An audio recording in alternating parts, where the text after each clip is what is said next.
2, 3. Evet. Harekemiz cezim. İkinci harfimiz.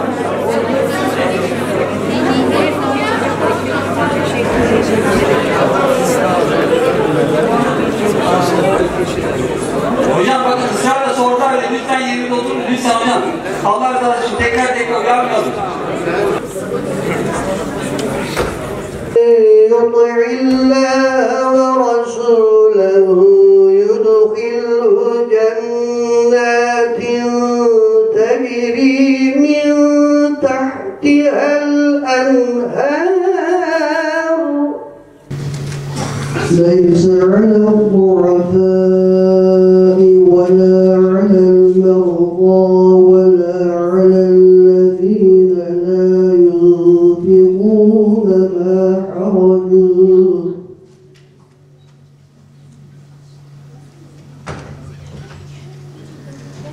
ولا على الذين لا يجدون ما ينفقون حرج إذا نصحوا لله ورسوله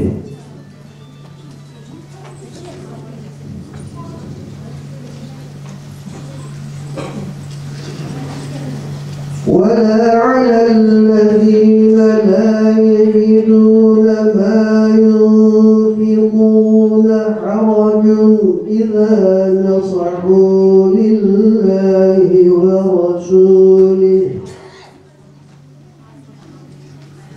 ما على المحسنين من سبيل.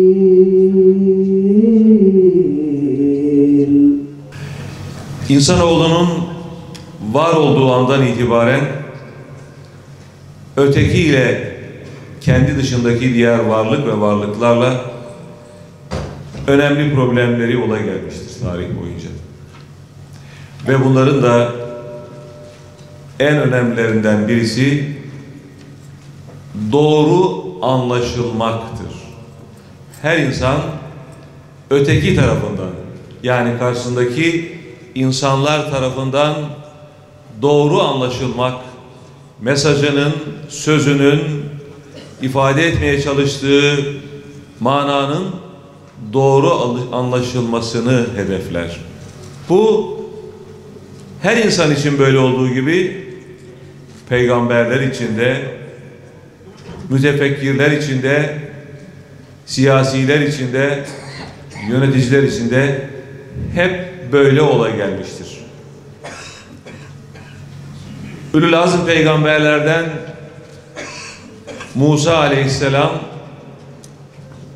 sözünün ve mesajının doğru anlaşılabilmesi için dilindeki rekaket sebebiyle yanlış anlaşılamayacağı kaygısıyla Cenab-ı Hakk'a Rabbi şrahli sadri ve yessirli emri yefkahu kavli diye dua etmiştir.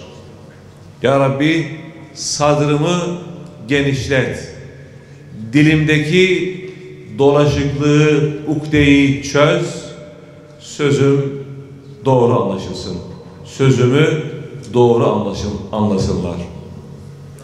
Hazreti Peygamber aleyhissalatü vesselam Hira mağarasında nübüvvetle görevlendirildiği zaman kendisinin peygamber olduğunu anlayınca şimdi beni kim anlar, şimdi bana kim inanır diyerek derde düşmüştü.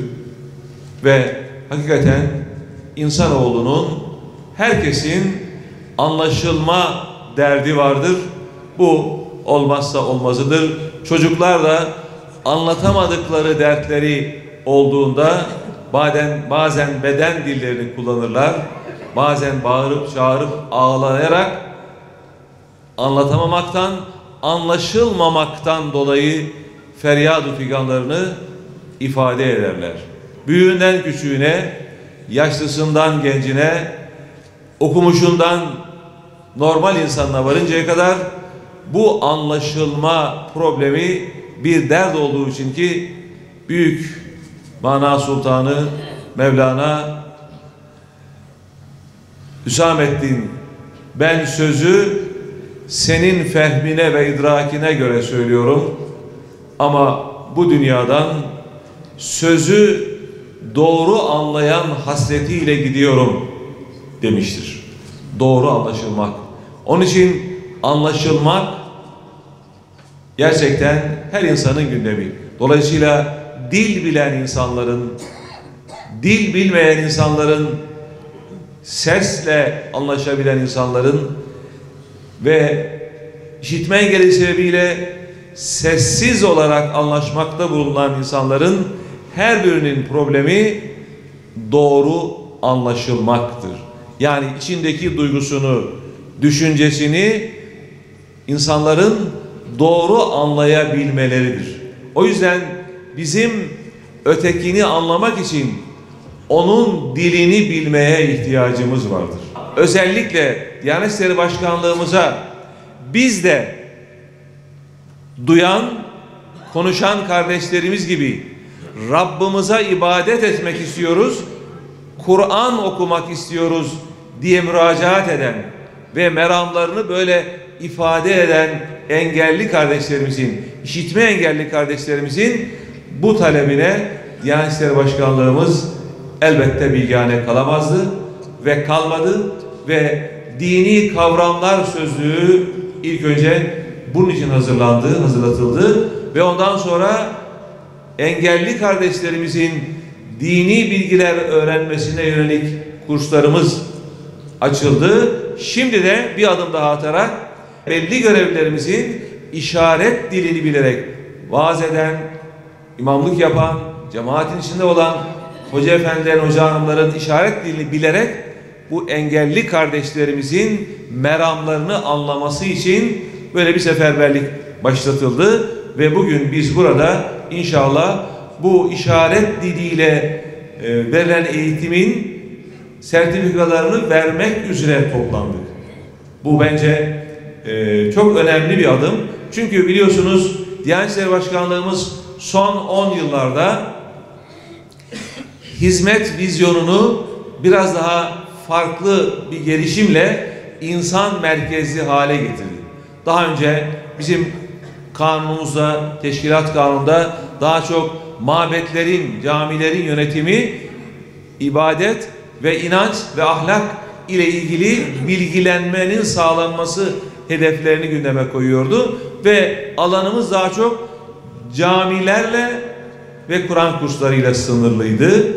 Ama Diyanet İşleri Başkanlığımız insanın olduğu her yerde Kur'an kursu olarak, din hizmeti olarak biz olmalıyız perspektifinden yola çıkarak özellikle engelli kardeşlerimize de ulaşmanın yolunu bulmak üzere bir adım attı ve elhamdülillah çok da iyi oldu. Hem görme engelli kardeşlerimize Braille alfabesiyle Kur'an okumayı öğretmek ve onun yaygınlaştırılması, işitme engelli kardeşlerimize işaret diliyle Kur'an'ı, namazı, ibadeti öğretmek şeklindeki bu hizmetler gerçekten başkanlığımızın hem etki alanını artırdı hem de görevlerimizin daha çok insana, daha çok gönle dokunmasını, insanların gönüllerine dokunmasını sağlayacak bir imkan sundu. Ve en önemlisi de bu işaret diliyle konuşan kardeşlerimiz anlaşılmak gibi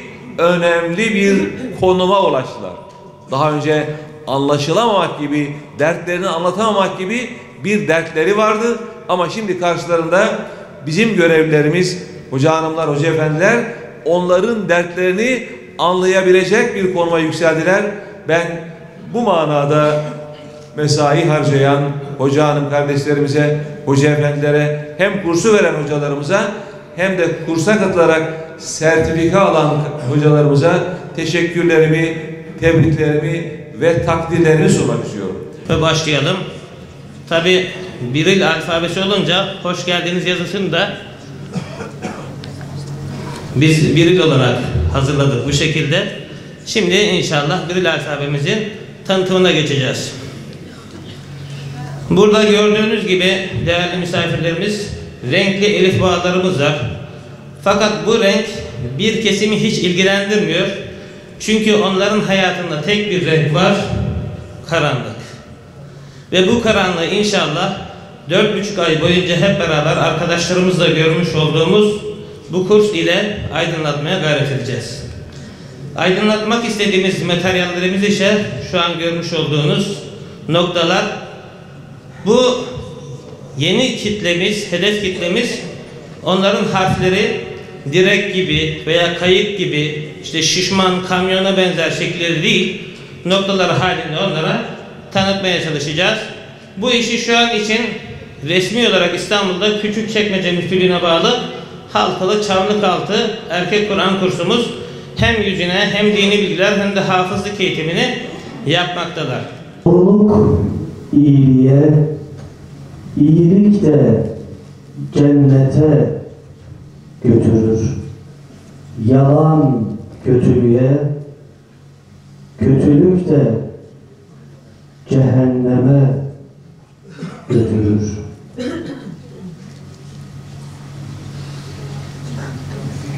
Güzel söz sadakadır.